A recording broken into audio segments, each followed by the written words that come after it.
Hi అండి. మామిడికాయ ముక్కలతో కొత్తగా ఈ రెసిపీ ట్రై చేయండి. టేస్ట్ చాలా బాగుంటుంది. రైస్‌కి, చపాతీకి కాంబినేషన్‌గా ఉంటుంది.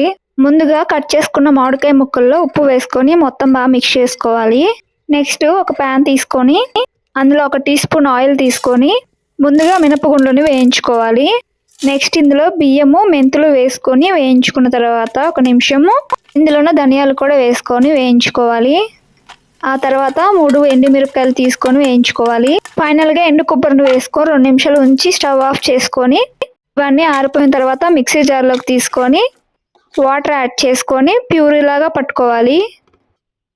ఇవన్నీ మెత్తగా పేస్ట్ చేసుకున్న తర్వాత ఒక ప్యాన్‌లో ఆయిల్ తీసుకొని ఆయిల్ హీట్ అయ్యాక ఆవాలు వేసుకోవాలి.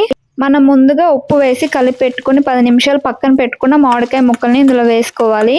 మామిడికాయ ముక్కలు వేసుకొని లో ఫ్లేమ్‌లో 5 నిమిషాల పాటు వేయించుకుంటూ ఉండాలి.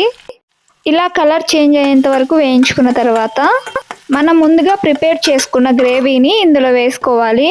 గ్రేవీ వేసుకున్న తర్వాత వాటర్ యాడ్ చేయకుండా ఈ గ్రేవీని 5 నిమిషాల పాటు మీడియం ఫ్లేమ్‌లో వేయించుకోవాలి. గ్రేవీ వేగిన తర్వాత ఆ మిక్సర్ జార్‌లోనే వాటర్ తీసుకొని వాటర్ యాడ్ చేసుకోవాలి. వాటర్ యాడ్ చేసి 5 నిమిషాల పాటు మీడియం ఫ్లేమ్‌లో కుక్ అయిన తర్వాత టేస్ట్‌ని అడ్జస్ట్ చేసుకోవడానికి హాఫ్ టీ స్పూన్ బెల్లం పౌడర్ వేసుకున్నాను. అలాగే రుచికి సరిపడా ఉప్పు వేసుకొని 5 నిమిషాల పాటు హై ఫ్లేమ్‌లో కుక్ చేసుకుంటే కర్రీ రెడీ అయిపోతుంది. ఒకసారి ట్రై చేసి చూడండి.